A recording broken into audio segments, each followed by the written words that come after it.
I'm Commander Shepard, and this is my favorite podcast on the Citadel.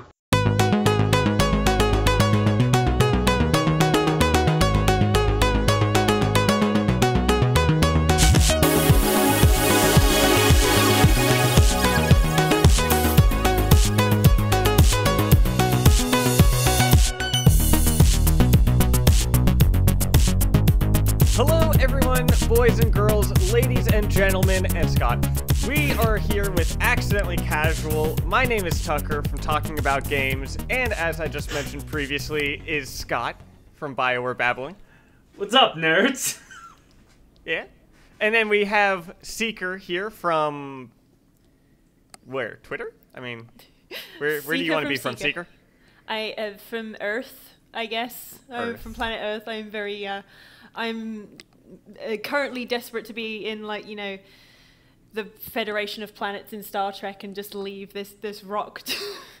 I've just been stuck on this rock too long. I need to get out into, like, adventuring in space and stuff, which is why I'm looking forward to Mass Effect Legendary Edition coming out in, like, 2 weeks. I'm so excited. Yeah, I know. It's like also, right I love the how, corner. going by your introduction, Scott has his own gender of Scott. Yeah. So, Scott is okay. both his All name Scots and- are the like reason- that. No, when they were born, the mother looks at them and they're like, "Is it a boy or is it a girl?" And they're like, "It's a Scot." And he comes out with like a Mountain Dew and a monster hat. This is gonna be so old by the time it the- comes out. But did you hear about the Battle of the Joshes? Yes. And 'Cause little that- Josh won. That was one of the most wholesome things I've ever seen. Because I saw like the Facebook message a while ago, which is like, we know what we must do. We must meet at these coordinates and battle it out to find out who can be the one true Josh. I was like, oh, that's funny. That'll never happen. And then suddenly I checked Twitter and there's this video of a load of people dressed in like Jedi or Spider-Man or a Roman centurion all like battling it out with pool noodles. And then it ended, of course, in the most wholesome way possible of a little 5-year-old boy being dubbed with a little Burger King crown as Supreme Josh. Fuck yes. Little Josh won. But what I'm thinking about is they're like a 5-year-old won and everything like that. So I'm sitting there, like, his parents are in the crowd just probably like smiling and looking at their 5-year-old as they're just beating people with the pool noodle and he's crowned like winner. So the reason why I found that so funny is because people have done that joke for me before, just like, ladies and gentlemen, and Scott. So I'm just... The fact that you just did that reference... It's completely not out of an coincidence. original joke. I mean, I'll give that little spoiler tag. Yeah, but... I'm incredibly aware of that. Yeah. It's not the first time someone's done it. It's also not the first time people have either done the, beam me up, Scotty, or... Scotty doesn't know, which definitely hasn't gotten annoying by this point. No. Well, isn't there a thing that, like, beam me up Scotty was never actually said? It's always like one to beam up or, you know, however to beam up. Yeah. Or, you know, it's never just beam me up, Scotty. It's the same way it's never elementary, Luke. My dear Watson. And also, Luke, I am your father. Yeah, exactly. It's all one of those little things that people... It's the pop culture appropriation of it that people then assume is the original line. But yeah. Yeah. Which, I mean, they changed the line around because what they're adding is the name. And it's so when people see the context of it, they can see the name of Luke, I am your father. And they're like, oh, Luke, like Star Wars. And they get that. And now it's so ingrained Speaking that I of, am your father. People understand Speaking of it. Star Trek and Mass Effect in the same kind of context, I completely forgot, because I watched Picard a while ago, and I completely forgot how much they ripped off the Prothean beacon visions that Shepard has. Like, it is not even subtle. If you know what they're ripping off, it's very amusing. As in Picard ripped off Mass Effect, or Mass Effect ripping off Star Trek? No. The Picard TV show had in the last episode, it was revealed that these people had visions of this superior bunch of machines that would come from beyond our current known galaxy with technology beyond our own, and the way they choose to show this in the actual Picard show is so near identical to Shepard's Prothean beacon visions from Mass Effect. It's kind of insane that they managed to get away with it. It's crazy to think about, like, Mass Effect was inspired by Star Trek, and now it's become full circle. And a lot of Battlestar Galactica is in there too. Oh yeah, that. I mean, Sultai is Commander Bailey for a reason. Yeah, fair enough. Fair enough there. So what you're saying is Sir Patrick Stewart is a Spectre. No, because he kind of doesn't do. Yeah, in context it'll make sense to you, but he doesn't end up doing that. But yeah, it was so funny to me because someone brought that up, and I was like, oh god, they did rip that off, didn't they? Yeah, just a little bit. Yes. But speaking of spoilers, something happened last week. It was the final episode of Falcon and Winter Soldier. Or spoilers, as we now know it to be Captain America and the Winter Soldier, because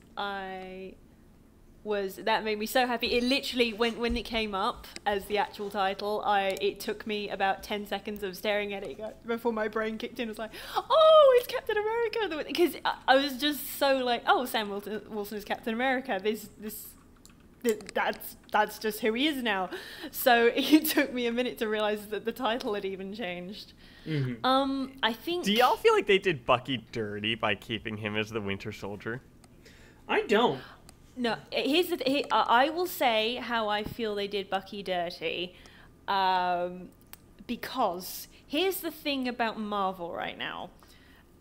Marvel/Disney, whatever.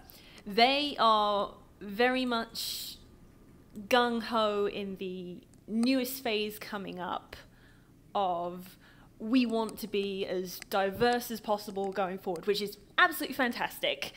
Now, here's the thing. We don't have a lot of queer characters, but like eventually we will. So like, for example, in the comics, Wiccan, who is one of the Scarlet Witch's twins, he is gay, but he's a kid right now, as far as we know. He dates Hulkling, right? He does date Hulkling in the comics. They're one of the most popular couples at the moment. But we don't, as far as the MCU will state, or at least I say state, because we've had them stating in interviews stuff like Star-Lord is bisexual or Valkyrie is bisexual, but they really get funny about showing it or having anyone acknowledge that in canon. Weirdly enough, the closest we've come, I think, to an actual queer person who was actually not just like a one-off character that was played by the director in Endgame, was in the Agent Carter show, and this is in the first episode, and they never brought it up before or since, when Peggy is talking to Howard Stark about Steve Rogers, Howard responds with, I know you loved him, I loved him too. And I was like, hold the phone, did Howard Stark just admit to being in love with Steve Rogers? What? I mean, we're not going to elaborate on this? Who wouldn't? So how I think they did Bucky dirty is because throughout, like literally from the first Avenger, when that came out, people were saying like, oh, you know, like people love Peggy Carter. I'm not doing this to diss Peggy Carter because I love Peggy, but the whole movies are oriented around the relationship between Steve and Bucky. It's literally Steve's whole reason for Civil War and everything. Yeah. So it's his emotional linchpin throughout the entire the entire series so far. So when they announced that, oh yeah, there's going to be a Disney Plus show of Falcon and Winter Soldier, I thought, you know what I think they're going to do? I think they are actually going to, because realistically, in today's climate, especially when, you know, Chris Evans was being Captain America, there was no conceivable way they were going to say, oh yeah, he's queer in canon. That was just not going to happen. There would have been like riots in the streets and Captain America's gay. Yeah, exactly. Oh yeah. So that was never going to happen. There would be so many angry fanboys. By the time Yeah, I know. However, by the time Chris Evans had retired from the role, he'd handed it off, and Bucky was still in the MCU, I was thinking that they might have had a scene where he admitted that he had feelings for Steve, but it was never requited. So that way, you kind of get to have your cake and eat it, because then you have a Bucky who is queer, like, either bisexual or gay, because fuck knows at that point they hadn't really established any connection to any other human besides Steve. Yeah. Well, there was he had a strong interaction. So, a girl that he went on a date with. Oh, yeah. In the 40s. Yeah. In the beginning of the Falcon and Winter Soldier. He even sees her at the end, and she's wearing a white wolf shirt. I missed that, but missed that she was wearing a white wolf shirt. But it's like the fact that they went in the opposite direction, with him going on a date with the girl at the restaurant and also flirting with Sam's sister and stuff. And I was just like, you had an opportunity here, and you kind of... Well, he was also a ladies' man. I recall that being a thing in the first Captain America. You can be a bisexual ladies' man, and also, sure. He grew up in the 40s. Having him actually come to terms with the fact that, I was kind of in love with my male best friend, who I fought in World War II with, might have been a little bit more of an interesting arc for Bucky to go through, for my money. I think the best way I have seen Bucky described is or Buchanan bisexual disaster Barnes.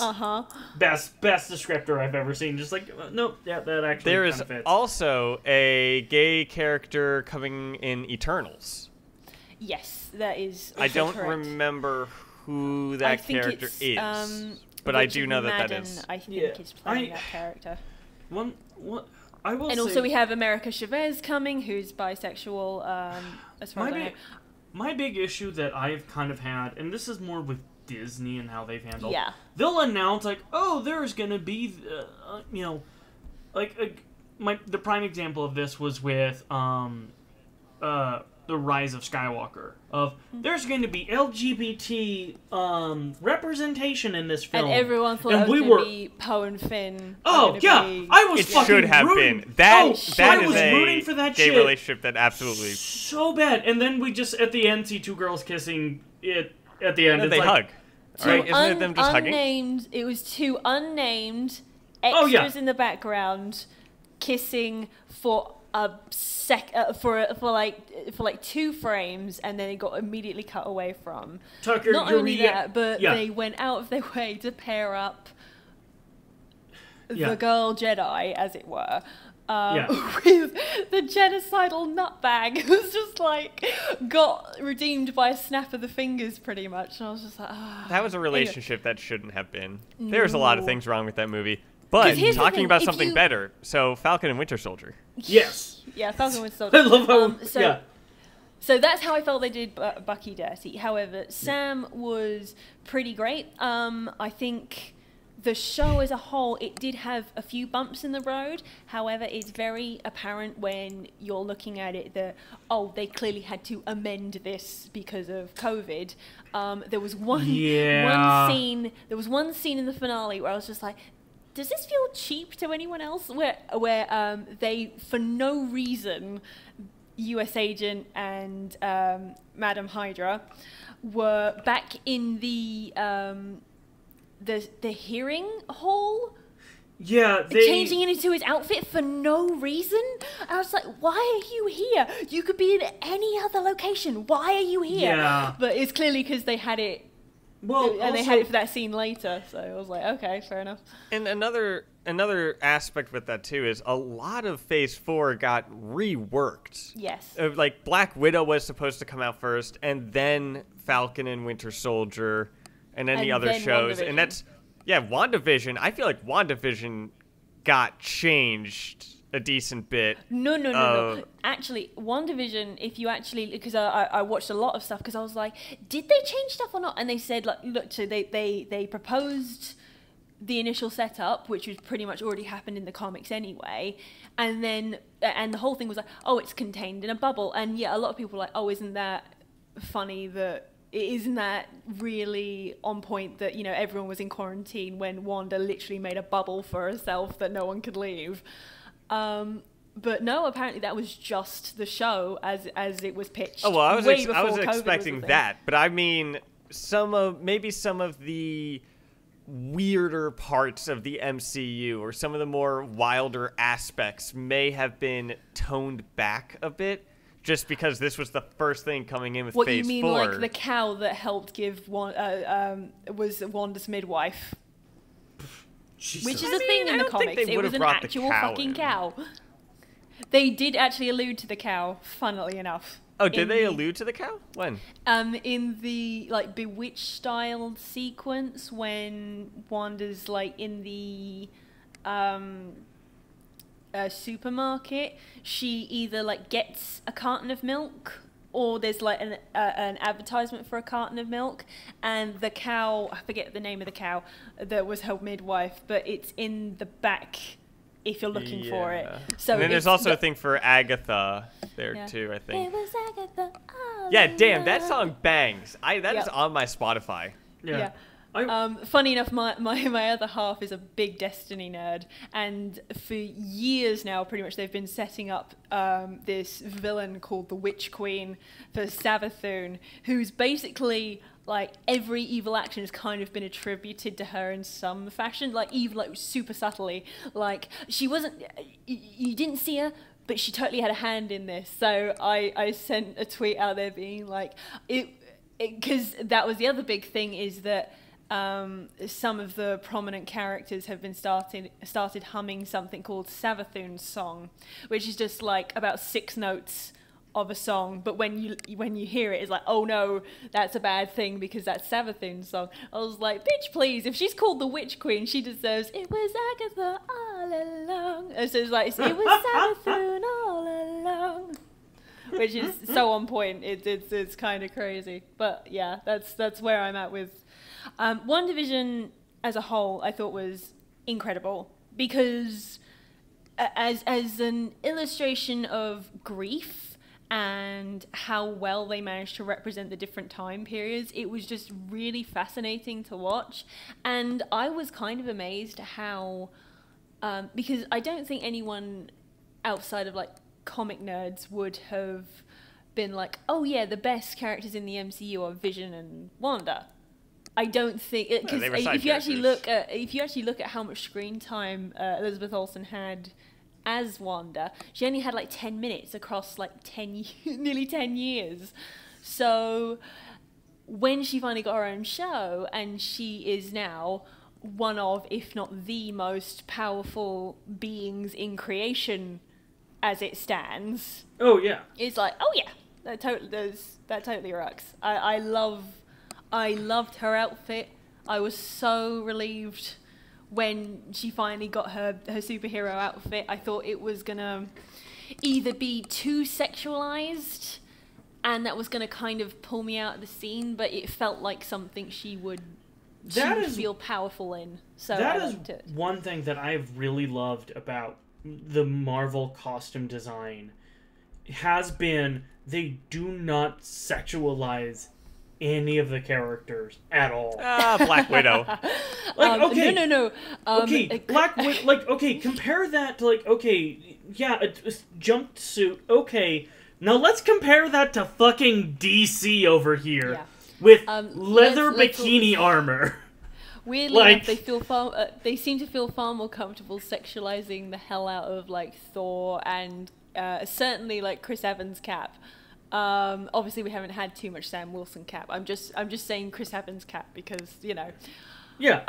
Well, like yeah, that's America's ass thing. Like, wow, yeah. That is Seeker is America's demanding a shirtless Sam. Oh, we got shirtless Sam. We just didn't get very much of it. Yeah.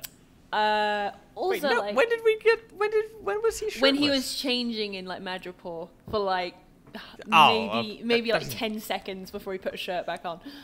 I was like, come on, guys. Nah. Yeah. Like, he could have been needed to fixing do that the during when he was boat. training. He could When have he been, was like, training. oiled up a little. It's like, you had a perfect opportunity, and, like, No, when he was training, do it then. I know. It's just, they chose not to. And I'm like, oh, fine. Boo. Oh, well. Yeah. No, it's...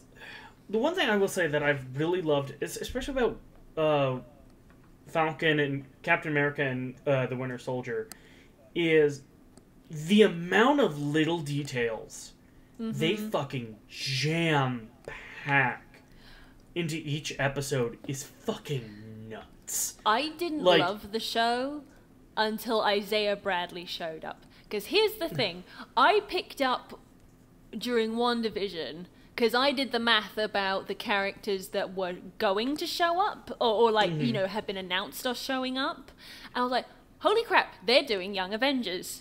Now, Young Avengers is a very specific, now for those who don't read the comics or, you know, don't know, is a team that has a really sort of convoluted starting point, but basically it's all either the kids of previous superheroes or like they're all inheriting the title from somewhere. So among those is Patriot, who is Eli Bradley, who is Isaiah Bradley's grandson, which is why he shows up in Falcon and the Winter Soldier. And when I was looking into the Young Avengers, because I was like, oh, who's on the team? Because I knew Speed and Wiccan were on there. I knew Kid Loki was on there. Miss Marvel's on there. Miss Marvel. I knew Kate Bishop, Hawkeye, was going to be in there. Also, Cassie Lang, who's Scott Lang's kid, is in there, either as Stinger or Stature, depending on what team she's in. But I was going through this and I was like, okay, check. In the comics, it's Iron Lad, but we do have Iron Heart on the way. And we've got American I like Lad so much better. It's so convoluted. You don't want Iron Lad, trust me. Well, I just like the name. Yeah, you would. But ouch. Yeah, Get so it called was out. like, okay, there's a one-to-one-to-one here. I absolutely love British slang so much. It's so adorable. Does Seeker know that we can't hear her? Shit.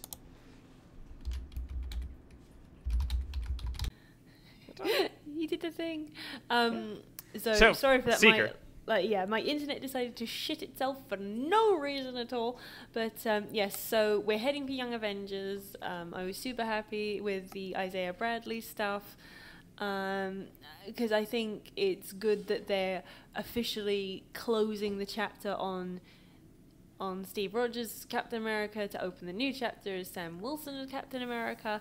Because originally I was saying that because I was talking to my fiance about how the show was going to end, and our idea was, oh, they'll go to the Smithsonian and Isaiah will be put in the Smithsonian and Sam Wilson will be there, and there'll be a curator who'll show up and be like, you know, Steve would be really proud of you, or something to that effect. And he says something like, oh, you think so? And the curator would respond, oh, I should think so, he was my dad. And then Sam would turn and say, hi, and introduce himself. And the curator would turn around and say, I'm Samantha, I've heard so much about you.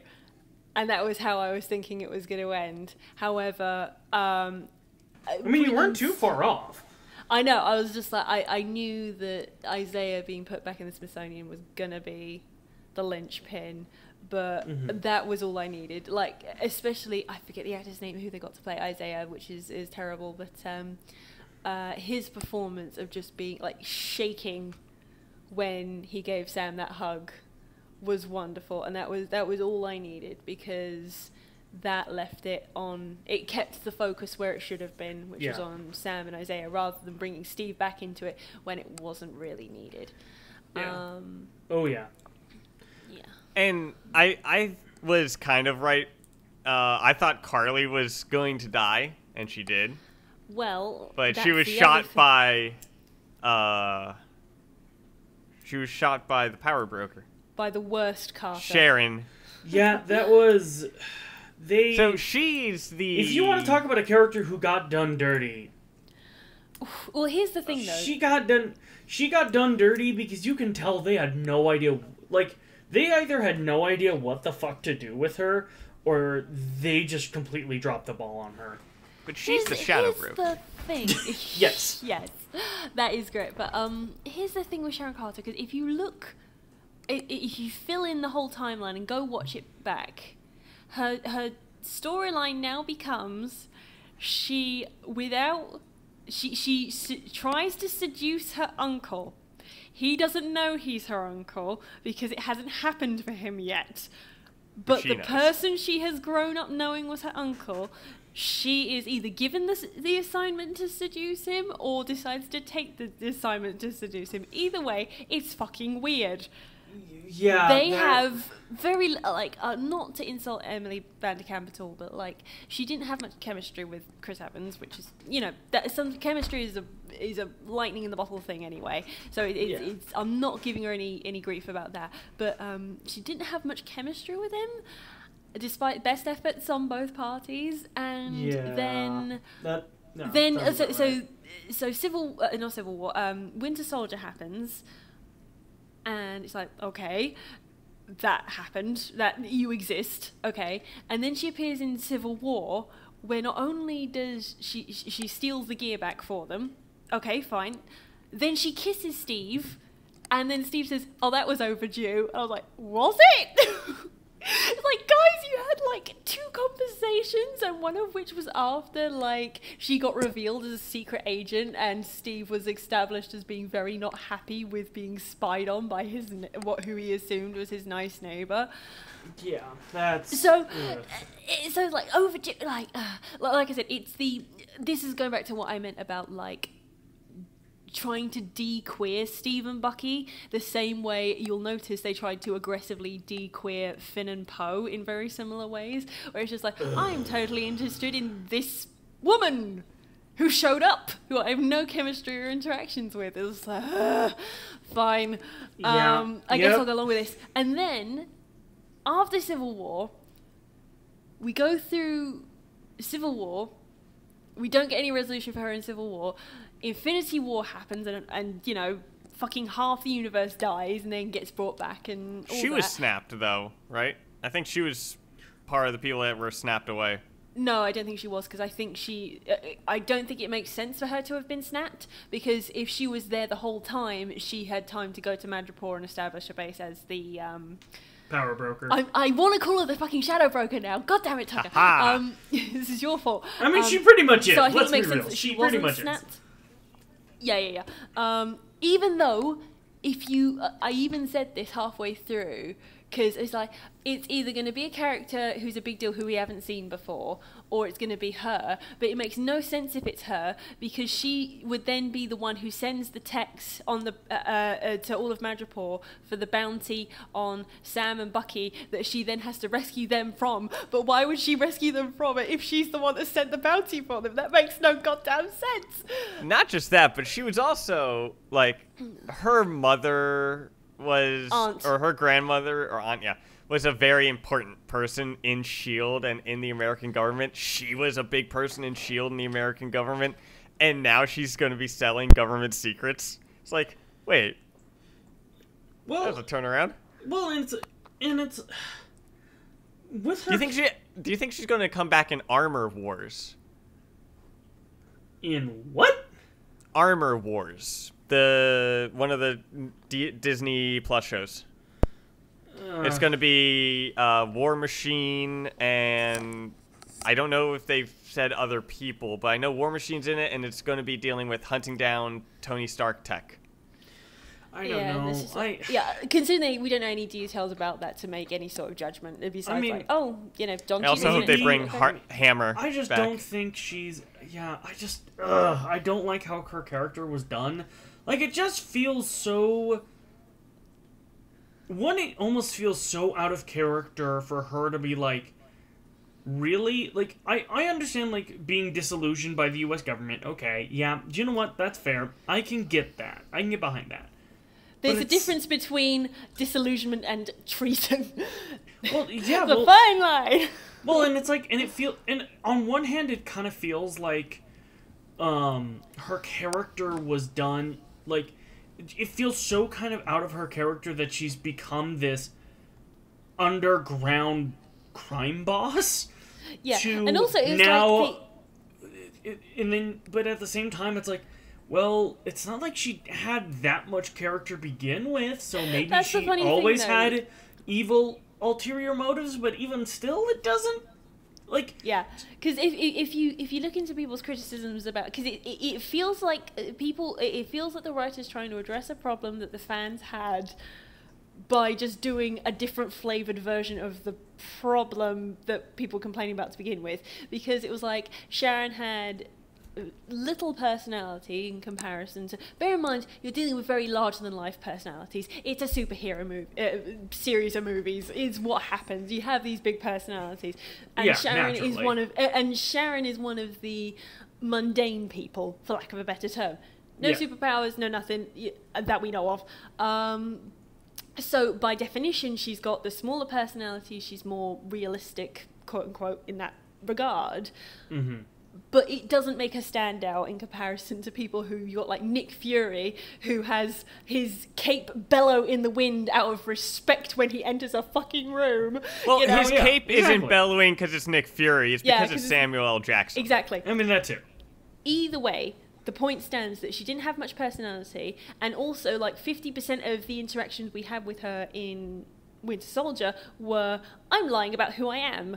So you have to kind of reset. And then for half of the movie, you then don't really get to spend much time with her beyond, like, looks as she's looking at Hydra people doing suspicious, shady shit. And it's like, okay. She then gets pretty much no interaction in Civil War besides, like, oh, the kiss that comes the fuck out of nowhere.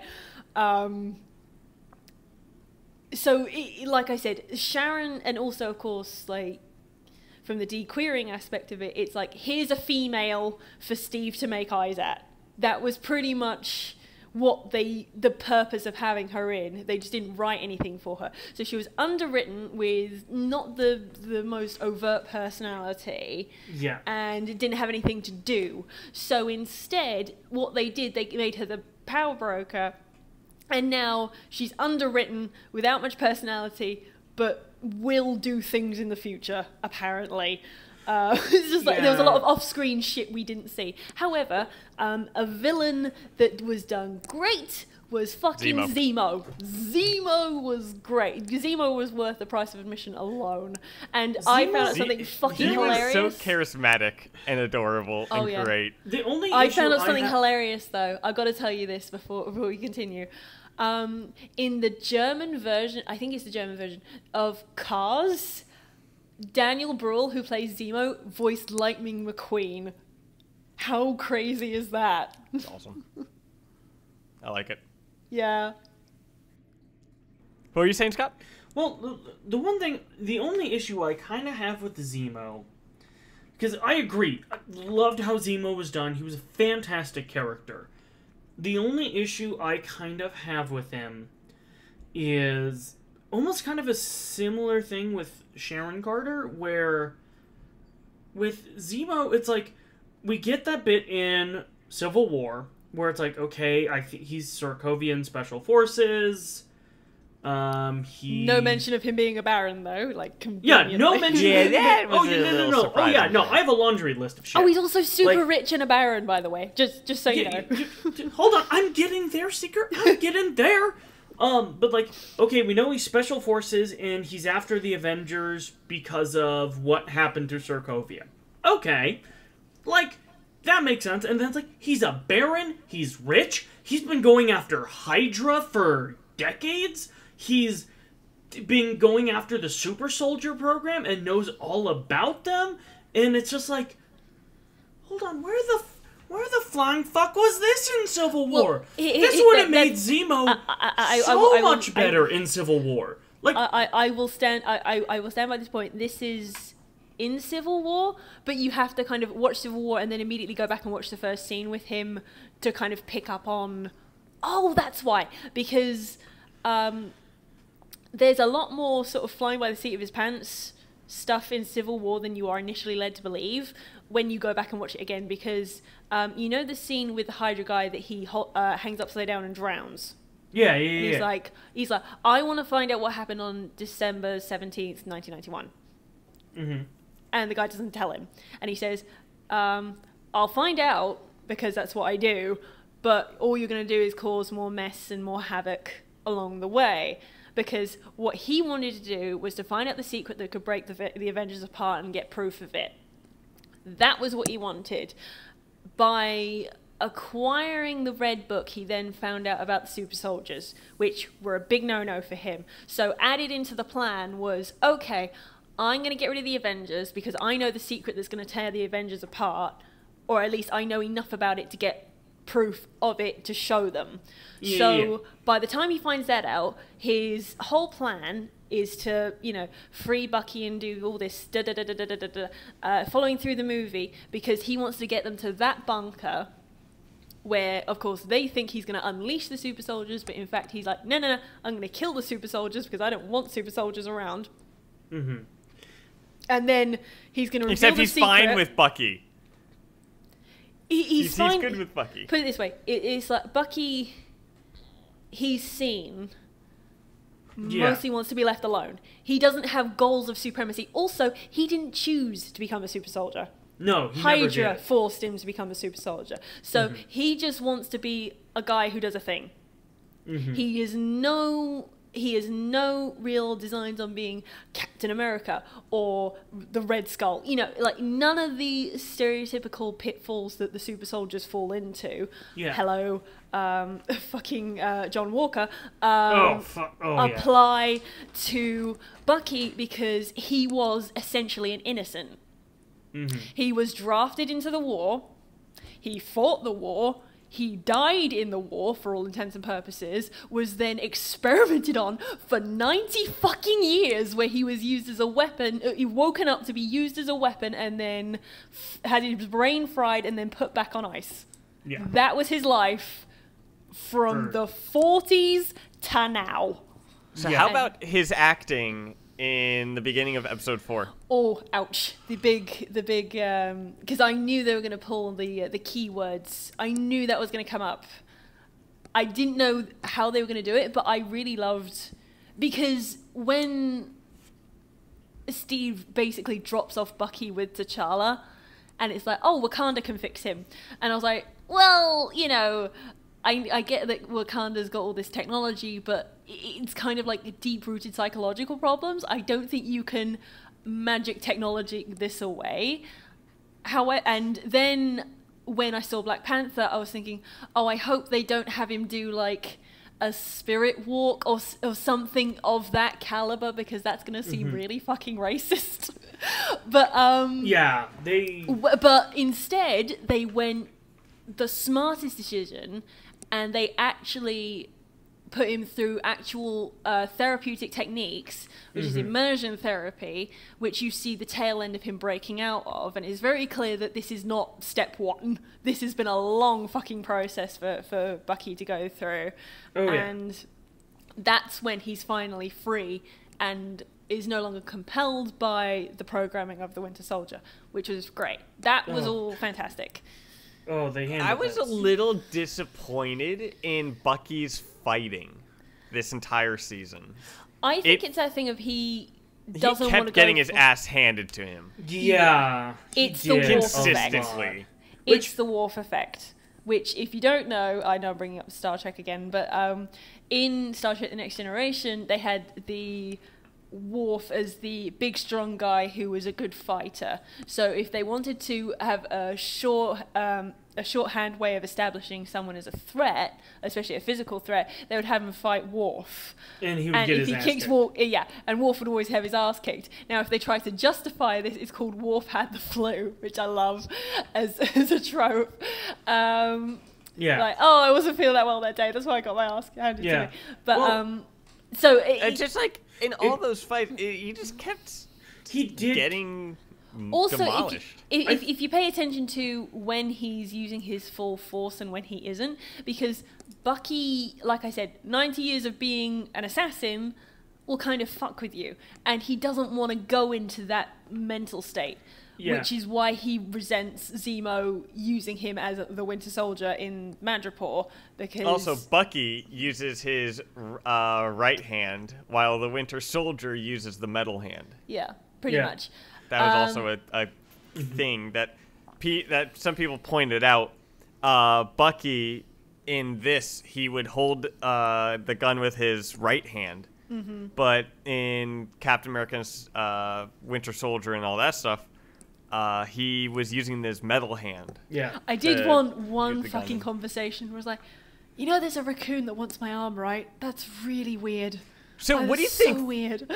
What do you think Rocket's gonna do now that he knows that Bucky's arm can just be detached like that? Oh God, no one show him that, because that little raccoon is gonna steal that poor man's arm and run away with it. And it's a vibranium arm, too, so it's even better than the original one that he was asking for. Exactly. And, I mean, also, with vibranium, Falcon's new outfit no, it's the same. Is top. Oof. Well, that's Chef's pretty new much outfit. a Chef's one-to-one recreation of his outfit in the comics. So when he showed up and did the big dramatic throw the shield through the window bit, I was like, "Holy shit! It's that outfit! Oh my god, yay!" Oh yeah. And it looks. I was so happy. I mean, dude, he looks so good in that outfit. Another thing that, again, you can point at so many little things in this show, and it just shows you how much fucking detail they put into, like, the fact, like, okay, yeah, Bucky is using his right arm instead of his left, showing that, like, his difference in, like, trying not to hurt people as much. Another great detail is, like, if you look at the training montages with Sam, he's always on, like, making room on the left. Like, he's not centered in the middle of the shot. He's off on the left-hand side of the screen, which that was done on purpose to show, hey, he's making room.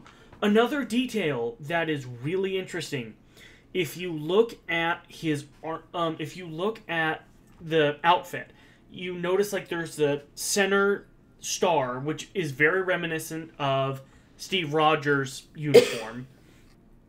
But one of the things that's interesting is if you look at the stripes that lead to it, Steve Rogers has 3 stripes. Sam only has 1, or only has 2. What that's meant to symbolize is there is something called, I'm trying to remember the formation, but it's like the fallen salute or something like that. And in the Air Force, what you do is when you fly, you'll fly in a V formation, but you'll fly with, like, if you have, you'll fly with, like, 5 people, 2 on one side, 3 on the other side of this V. And it's meant to represent the one person, the soldier, the pilot who didn't make it. So it's meant to be a salute to them, which so just that small little costume design is an homage to that. One thing I've actually been wanting to say this for a little bit about Isaiah Bradley. Yeah. One of the things I love about Isaiah Bradley is they very much look at, you can tell, like, and I'm sure Isaiah Bradley, as some of his history, is very much influenced by, if you look all throughout U.S. history and you look at different minority groups who have served in the military, regularly you see this trend of these groups, like a good example is like the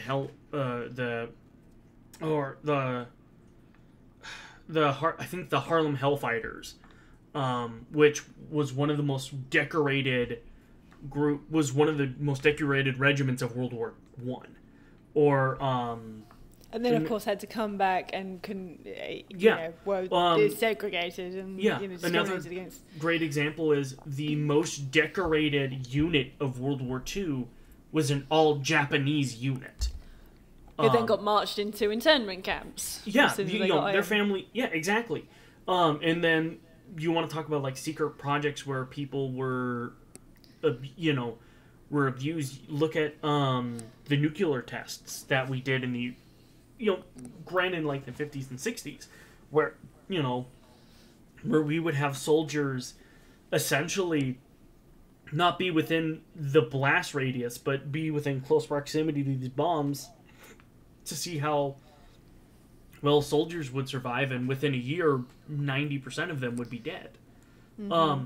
So the one thing that I think they did a really good job on is very much harken back to those those people who got absolutely forgotten about and had horrible things done to them.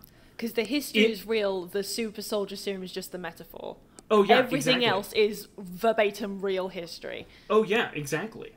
And it's, oh god, it's so great that they do all those little details, and they bring that up, and it's interesting because I've seen on a lot of TikTok talk about like, oh well, Captain America and the Winter Soldier is very much like military propaganda, and it's like, sure, maybe it got approved by the U.S. Defense Department, but it does not paint. Can I tell you something funny though? The American military in a pretty light whatsoever. Yes, Seeker. Sorry, I just wanted to finish that. It's okay. No, absolutely. That's what I was trying to finish the thought. I was just like okay. But I put a tweet out in response to someone who was critical that the Dora Milaje were able to disable Bucky's arm. I forget exactly what he said. They made the arm. So they my absolutely response, have a failsafe. Was the fact that the Wakandans made sure that their technology would never be used against them. And that is the only when Bucky gets involved in the fight do they... Obviously, I didn't fit this in a tweet. But only when Bucky gets involved in the fight do they disable his arm. Because they're being efficient. They are essentially not taking him out of the fight, but removing and reminding him that they gave him the arm and he owes that to them. It's a very efficient move. And notice he does back the fuck up afterwards. And he very clearly didn't know they could... didn't know... She had the pinpoint accuracy to disarm it. Oh yeah. With that accuracy, or I didn't realize. I thought I was the only one that could do that. But and I got a flood of responses because, of course, this is just after the episode aired, so a lot of people were searching it. So a lot of stuff just came up out there, so I got a lot of traction, for me at least. And quite a few of the responses were like, "Oh, it's not political." And that was what I followed up my tweet with. Was funny enough, if Tony Stark had come up with a kill switch, that might have saved some lives. Back when he was kicking around. And a lot of the responses I got were things like, "It's not political." And I'm like, it's a political thriller, and one of the people in the room is Captain America. Who it not can't only not be political. Exactly. Who not only is stood in a place where he very much doesn't have jurisdiction, but then tries to tell other people that they don't have jurisdiction. It's which is the most American thing. Yeah, it's American I have ever heard in my life. In a nutshell. And yeah, so the idea of I just want this on a poster, in a billboard forever. Art is inherently political because no matter what you say, you're saying something. Because if you tell a story where good wins and evil dies, you have to decide, you have to define what good and evil means in some capacity. And if you say Nazis bad and not Nazis are good, well, you've just condemned political. Fascism. Bravo, you've literally cleared the lowest bar imaginable. Yeah, so so when you all have... all art is political, people. Yeah. Well, and it's like... This is like... It's really hard to say like, oh, well, this show isn't meant to be political. And it's like... It's a political thriller. It's about the the demonization of refugees. How is this not political? Oh yeah.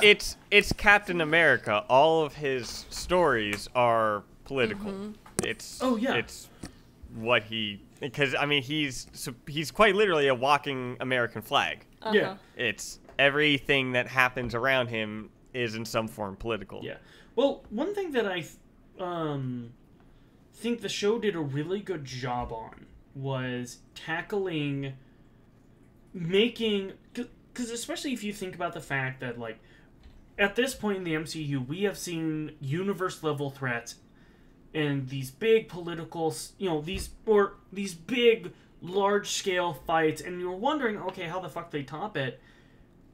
And they showed how they did it, which is, no, you start small, you go back to small scale, but you make it about the nuance. You make it about, you really tie it home. And they did such a fucking amazing job They did such an amazing job with it. With being able to hone it down of just like, no, this is about racism. This is about, the military-industrial complex. And, It's about refugees. It's how leadership operates. And it almost kind of reminds me a little bit of Critical Role, a little bit of... Oh my god. I'm the biggest critter. Yeah, okay. The fact that you were just like, Critical Role? Okay, yay. like, this is a little bit off of a bit of a tangent, but like Seeker, it's like, let's be real. The super soldiers, they're the Voltstruckers? Is that... What? Is it... Okay, so in Critical Role, there are a series of magically trained super assassins, for lack of a better term, that are deployed by a shadowy organization that has government affiliations but is not directly controlled by the government, and it's super shady. But turns out that through one of the backstories, one of the player characters was trained to be a Volstrucker before his mind snapped when he was forced to kill his parents. Lovely. So the idea of being and it's very much about the indoctrination of nationalism, because it's like, oh yeah, they're my parents are traitors, and we have to kill them, and then his mind just snaps for about 10 years. So well, and this whole thing is very clearly allusions to real world things that have happened, whilst all contained within a fantasy setting. So you can read into whatever you like. Yeah, but that's the one thing that it very much... A lot of this stuff just reminded me a lot of like how Matt Mercer does his storytelling of this gray, nuanced area that harkens to so many different... Just because you've brought up Matt Mercer, and if I bring him up in another context, it's going to feel so annoying. But I have to tell you about the story, the time I met Matt Mercer. Well, first and foremost, before you say anything else, fuck you, I'm jealous. Please continue. And because I have to tell this story because Matt Mercer is one of the nicest people in the fucking world. So basically, it was the first time the Critical Role people were in the UK, which is the furthest east they had ever gone as a unit. Travis Willingham and Laura Bailey weren't there because their kid had just been born, so they had a perfectly legitimate excuse for not being there. Neither was Ashley Johnson because she was filming Blind Spot, but everyone else was there. And let me tell you, I was in London that weekend, and when we were marching up, bear in mind there's this sea of thousands of people going into this place where the convention is happening, and I'm like, oh, I wonder if I'll see any Critical Role people. There's one.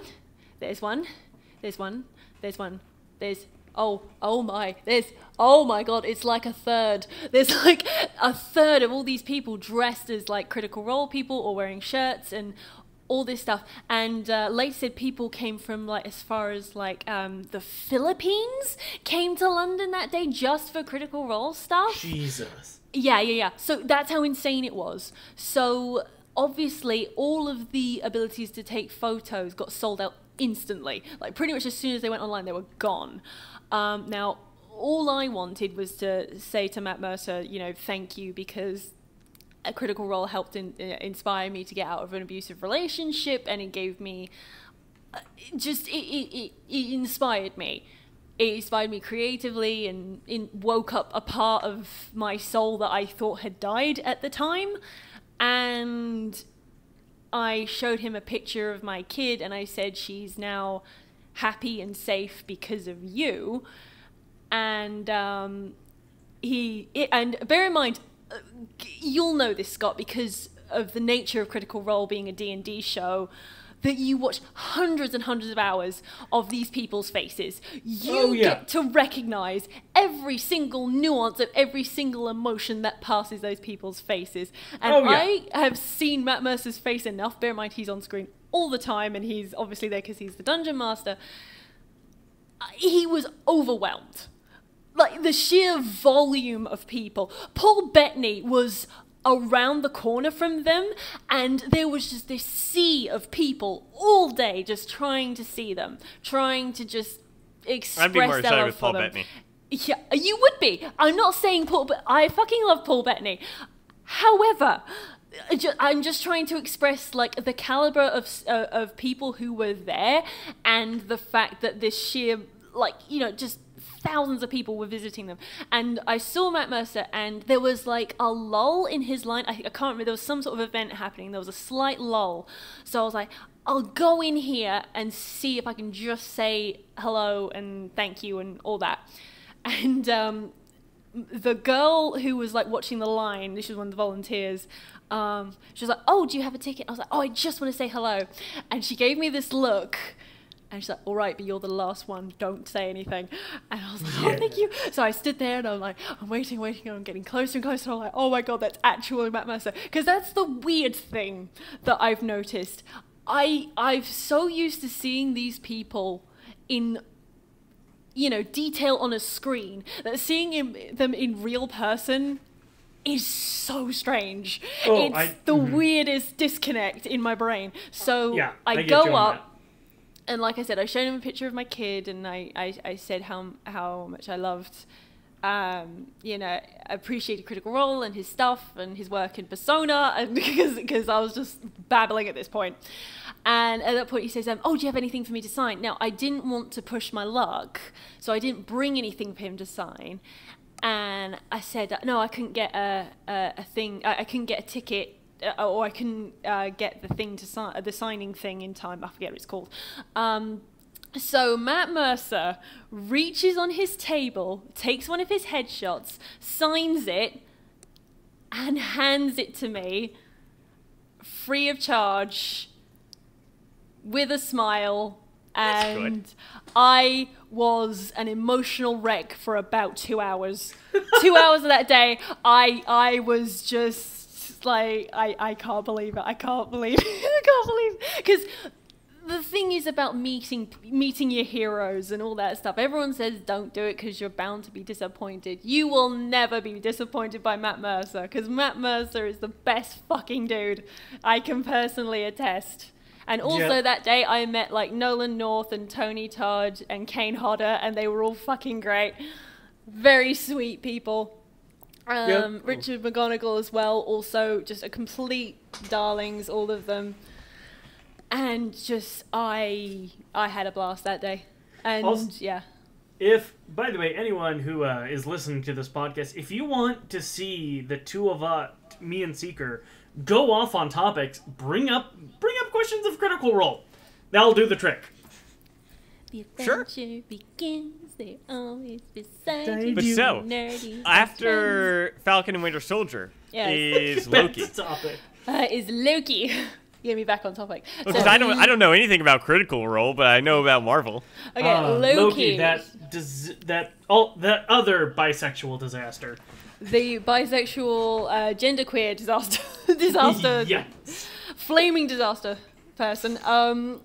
So the thing about the show that I think is going to be great is that it's going to be, if WandaVision was about grief and Falcon and Winter Soldier was about race and the industrial complex and, you know, what it means to be Captain America, then the question about Loki is got to be around time and regret and responsibility. And it's definitely going to be about taking responsibility for your actions. Also, and also timey-wimey bullshit! Oh yeah, timey-wimey bullshit is the best kind of bullshit. Not to mention just seeing Loki fuck with the timeline. Because here's the thing, I forget exactly what it's called, the Time Variance Agency or Authority? Yeah, TVA. Yeah, so the TVA. I was unfamiliar with them, so I looked them up. And on the wiki page, it's like, all the standard things like, oh, time cops, very bureaucratic, blah, blah, blah, blah, blah, blah. And it's like, known associates. Wade Wilson, a.k.a. Deadpool. And I was like, whose idea was it to give Deadpool and Loki time machines? I want their names. I want their resignation letters on my desk in the morning. What if this is how they introduce Deadpool into the Marvel Cinematic Universe? Knows. What if Ryan Reynolds just pokes in for like a scene and now he's in the MCU now? Considering we know Deadpool 3 is being made with an R rating, set in the MCU, and now Ryan Reynolds is going to go have access to it's going to be all Deadpool the kills the Marvel universe, but him killing the Fox universe and then moving over to Marvel. Well, he pretty much did that at the end of Deadpool 2, didn't he? I mean, no, he just killed himself. He killed his career. That's what he did. He killed the bad parts of his career. Can I just say that how much I love the Princess Bride version they did with for charity, with like a family-friendly version of Deadpool, where whenever you think anything too R-rated happened, they cut to Deadpool discussing it with Fred Savage, and that was just so weirdly wholesome. Especially the scene of them discussing Nickelback of all things. As you do. You ever see that? As you do.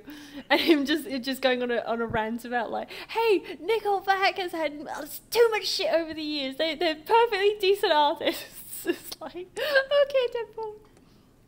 Yeah, well, I mean that's kind of Deadpool's. That would be a hill that Deadpool would die on. That would be.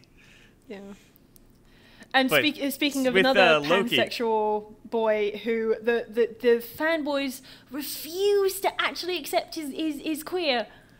Like, he spent a full minute of screen time in Deadpool 2 holding another dude's ass. Like, I don't know what more he has to do. No, Deadpool is very much just pansexual, yeah. Yeah, he's made that extremely obvious. Yeah, he has, but like the fanboys are just like, nah, it's a joke. Like, is it though? Okay, that's denial on their part. Yeah, that doesn't matter. That's denial on their part. Yeah. At that point, their argument doesn't matter. Yeah. Like I said, I just Loki, think it's funny. He is going to be DB Cooper. It looks like they're going through DB Cooper. They're going to go through Pompeii. Yeah. They're going to go visit Black Widow because they can do that now, apparently. No, I don't think that's Black Widow. I think that's a scene with Lady Loki. Well, that's the other thing, is that we are getting Lady Loki, which, my bisexual heart is fluttering already. And I'm very sure... I can't handle this. I can't handle it. It's too much. It's too much sexy. And I'm sure by the end of it, he is going to regenerate into Kid Loki or split into Kid Loki. And that will be the Loki that we end up with in Young Avengers or whatever they decide to call it. My voice is fucked now because I have a cold and you might have heard me coughing throughout this entire thing. But yeah, my voice is now getting very gravelly. That's fine. We're probably got to wrap up soon. I don't know really how long this podcast is because there's like a decent chunk that when your internet went out. Yeah, because it just decided to die and it is a fuck you. Yeah, everything was going fine, and then even though we think that Loki is going to be the big bad for the most part. Like different variations of Loki is going to be the big bad in Loki. I don't know what it is with me, but if you, I'm obviously not alone in this. But if you give me a pretty boy, and you make him sad and broken, and then you make him do bad things, I'll still be like, oh, but he didn't mean to, he's fine, he's having fun with it, and I'll just be like, yep, he's mine, and I don't care what you say. If he's bad, I can change him, I can totally fix him, it's all good. See, the thing with Loki, like, with WandaVision, I was excited with it because it looked fun. It looked really interesting, so I was excited with that. Falcon and Winter Soldier, I knew I was going to watch just because it's a Marvel thing, so I knew I was going to watch it. It looked the most similar of the previous Marvel stuff that has come before. Yeah, but it was just kind of like, okay, that's coming out. Like, I'm ready for that. But Loki, I was like, yes. Just with bells do it. on, yes. I am so ready for it. Yeah, I can't wait for them it is delayed. It's like they were going to have a Marvel thing every single week, but then Loki got delayed. Yeah. Well, no, this was even planned after the pandemic. Loki just got delayed. Yeah. And so now it's coming out June 11th, which is great because the Mass Effect Legendary Edition comes out on May 14th. Oh, is that happening? Why would we have any reference So to that whatsoever? there's some time there. Yeah. And I'm going to try to stream the entire Legendary Edition in one sitting for as long. God. What is wrong with you? Dude, well, because how are you gonna do that? Like how? Well, because it's a Friday, so I don't have work until Monday. I don't know. I don't think you're gonna have time.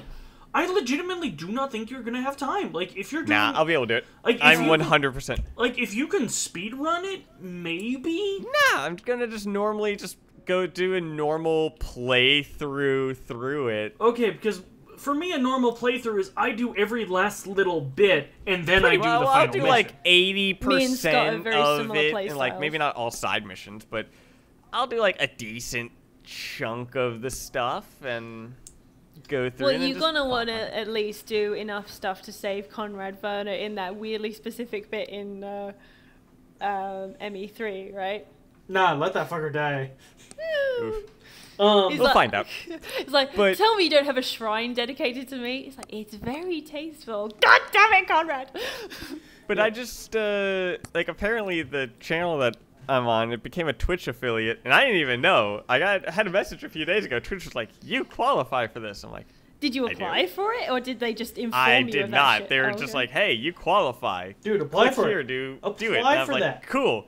Yeah, I did, and they, like, approved. Literally, it was like a 10-minute thing. There's like, yep, cool, you're good. I'm like, oh, man, now I actually need to do something. Because I was streaming Lego Star Wars. Just because, fuck it. I was just playing Lego Star Wars. Just like having an achievement counter is pretty much what I've been streaming, just having achievement counters, counting how many achievements I'm going through of whatever game I'm feeling. But it's like, shit, now I'm an affiliate thing. Like, now I actually gotta try. Like, now I actually gotta stream normal games that other people will watch. I mean, you don't have to. Nah, fuck that shit. Do what makes you happy. Because here's the thing about like stuff like Twitch, is that yes, you can chase trends and new releases and all that shit, but at the end of the day, people are here for you and your reactions to stuff, and they find you entertaining and they want to watch you react to things. So fuck anyone that says like, oh, I have to play proper games. It's like, if you got a Twitch affiliate playing Lego fucking Star Wars, more power to you, my friend. Yeah, she kind of wins out on this one. Although, it wasn't from Lego Star Wars. I was just playing that one. I know that. I'm just saying, as an example that you provided. Okay. Oh, well, I mean, absolutely, yeah, do it. And that's what I'm going to do. I'm just going to stream whatever I feel like. But it's just like, aw. Now I need to pay more attention to it. I don't know. You'll do your best. There is, with Twitch, we also have a Discord. We do. Where we talk. It is very fun. We chat to a lot of people. Yeah, if you want to talk to Seeker and Tucker, occasionally me. I try to get on there, but I get a billion Discord notifications. You're hidden on there. People don't know who you are. Oh yeah, right. Maybe I should. Your hidden name. Yeah, there's the next game. Is everyone has to figure out who am I? Oh, I know which one you are. I know you. I know you two know who I am. Which one it is? I want to win the game. Need to figure it out. But we have the secret knowledge. We know things. Geez. I remember just glancing at how big the Discord has actually got, and I was like, oh no, I can't, like, you had like a similar reaction to how you had with the Twitch affiliate thing. I was like, I can't just make my stupid jokes and post selfies occasionally on the Discord now. There's this many people. What am I doing with my life? 'Cause I was just And then why we are there so continue many just to post people here? shitty jokes. Not that I don't love the podcast and stuff, but I was just like, but why though? Why are you here? But yeah, we have Discord. There is 127 people in that on the Discord. And everyone is There'll be- lovely. There'll be a link for that in the description, as well as a link for Scott's channel, And there's my channel. And don't all forget, of our in Twitters. the Discord, there's a whole tab just for people posting their pets and things. So it's a very lovely I- pick me up. Honestly, yeah. Did y'all see the? Did you see the dog that was at my job today? I did see the Nope, but I'm dog. going to now. If you look at the pets and other animals, there was a dog like a husky that was in a cone Oh. and everything, and we gave him some like fake stuff, but Aw. he's such a good boy. You could see him in the Oh. Also, one of these days, I will bully either Tucker or Minius into letting Scott and I do just a Critical Role episode. So if you guys ever just want a week off or something, it's like we'll just talk about Critical Role for like 3 hours. Fucking deal. Let's do this. It'd be a special podcast episode. Ooh. Yeah, ooh. surely you Should we mean do that how today? do you want to do this? Ooh. I have an idea. Uh-huh. Why don't you do a vote? Campaign 2 ends. That's when we do our special episode. Oh god, don't even know. Oh my god. Either way, shall we do a vote in terms of like what people want, or at least if you want suggestions of topics? Because I think we should start. Yeah, if there's anything you want us to. being a little bit more open-ended, because the podcast kind of went from like, oh, we talk about BioWare stuff, and then it expanded to we talk about games sort of that remind us of BioWare stuff, and now it's just like any nerdy shit we want. It's just nerdy stuff of games, Movies, comic books, TV movies, TV shows, all that stuff. Yes. And so yeah, one if of there's these- anything that you're excited about coming up, let us know in the comments, or send us one of those tweets. an episode where I talk about Persona and the intricacies of this series, because I love it so much and I want to explain to people about it, but if I leave essays in the chat, no one reads them. It just looks like an insane person. It's okay. We still love Turn you, that essay even into though a video. You're crazy. I know! It's fun when you go crazy. You stop giving a shit. It's wonderful. You should turn that essay into a video. Oh no. I don't have any like recording or camera equipment right now. You're recording audio. Shit. You've seen my clever ruse. Gotcha, bitch. No. I found your British traps. My British traps, what are they? I don't know. Do you have a flag? So, Yeah, like, what? do you have a flag? Because if you don't have a flag, I'm going to give you these beads for everything in sight, and then you have a flag. That's my British trips. Oh, I thought the British trap would be, oh, we're this little country that needs to be colonized. And then the British just, boom, we got him. Yeah. Well, that's why you need a flag. Because we ask you, do you have a flag? And then we stick our flag in it, and then we give you some beads, and then we take everything. Yep. Or just say, we have tea. Boom, done. We're On behalf of my entire country and its entire history, I'm so sorry for everything. I'm so sorry for what I can apologize for. I'm so sorry. But we'll catch y'all next week. Yep. All right. Thank you guys for watching. I hope you guys all have a wonderful day, you fabulous fucking nerds. It is 2:45 in the morning for me. Jesus Christ.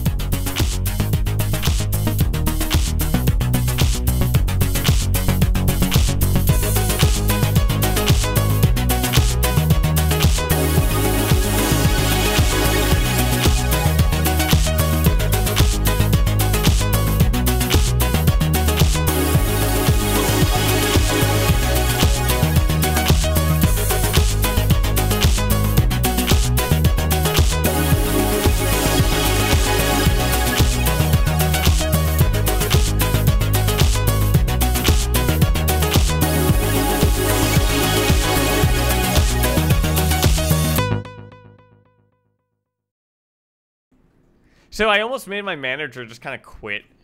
Why? So So I was looking at him, or we're making our food and stuff in the bakery. My manager and I were making our food in the bakery, and there's some customers in front of us. We're just kind of talking, just joking around with each other. I look at my manager and go, "Hey, Damien, you're military, right?" He goes, "Yeah." I said, "Do you know why the Norwegian Navy have barcodes on their ships?" He just kind of looks at me and goes, "What?" I said, "Yeah. Do you know why the Norwegian Navy, why they have barcodes on their ships?" He just looks at me again. He's like, "I have no idea what you're talking about. What do you mean?" I say, "Oh, it's so when they come into port, they can scan the Navy in." And he just crouched and just hid behind the counter of just, oh my God. Just kind of looking, and the customers were laughing a bit. And then a coworker came up and was like, "Hey, Damien, what are you doing down there?" And I said, "Oh, I made a pun." And she said, "God, I hate puns." Like, they're like, she was talking about how puns are awful. And then I said to her, "I love puns. There was this joke competition one time, and I sent in 10 puns, hoping to try to win the competition." And she looked at me and said, "Did any of them win?" I looked at her and immediately went, "No, sadly, no pun intended." She then also just walked out, and my manager also just, like, left. I pretty much made everyone quit that day. Nice. Good job, asshole. Good job. That is beautiful.